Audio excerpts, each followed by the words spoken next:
అడిగన్న తమ్ముడు కూడా వాహనం ఎక్కి పిల్లాడారు అంటే అన్నగారు నాకు పలకి పెడుతున్నాడా పలకి అన్ని లెక్కెళ్తే దూరకబట్టిన పిలితే గనక దూరకబట్టినాన్ని ఇసుకుపోతాను అని భగవంతుడమ్మ నేను పల్లకి ఎక్కడు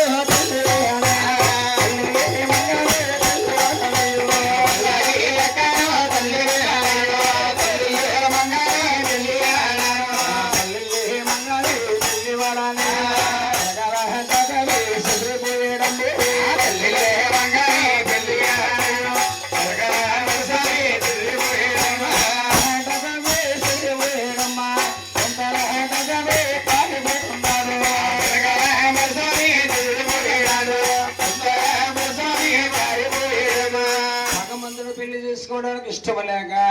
శనకలంటా స్వామి పోతున్నాడు మారిపోతున్నాడు మంది కళ్యాణానికి వస్తున్నారు వస్తున్నారు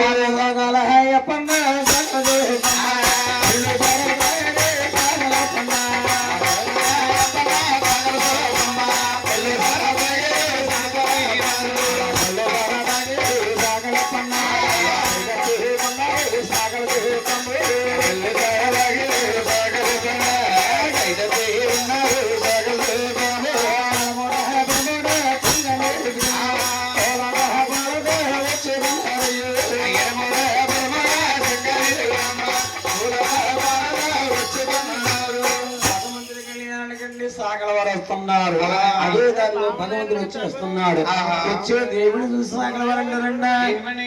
వెంకటబాబు గారు ఎంతకు వెళ్తున్నారండి మీరు ఏంటి నా కళ్యాణానికి వస్తున్నారా మీరు నా కళ్యాణం అని మీకు ఎవరు చెప్పారయ్యా మీ అమ్మగారు మీ నాన్నగారు మీ పెద్దన్నయ్య గారు కౌరంపారండి ఏంటి మా అమ్మగారు మా నాన్నగారు మా పెద్దన్న కూతురు కౌరంపాడా బాబు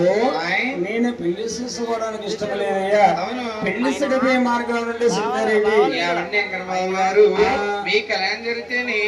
మాకు రత్నాలు కానుకలు ఎన్నో బహుమతులు వస్తాయండి అబ్బా మీ కళ్యాణం జరిగిపోతే మాకేం వస్తుంది బాబయ్య అంటే మా అమ్మగారు అంత ఇస్తాన్నారు 50,000 జత బట్టలు ఇస్తానన్నారండి అన్నయ్య గారు 70,000 ఇస్తానన్నారు నేను వాళ్ళకంటే ఎక్కువ మాట చెబుతాను పెళ్లి సరిపోయి మార్గం అంటే చెప్పమన్నారండి సాకల చెప్పమ్మకి డబ్బంటే ఆశకెళ్ళి ఆ డబ్బంటే ఎవరికైనా ఆశానండి ఏంట పెడతానంటే ఉంటాం గానీ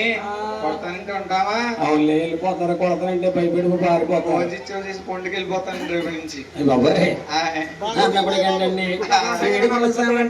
భయం చెప్తున్నారు సాకల బాబా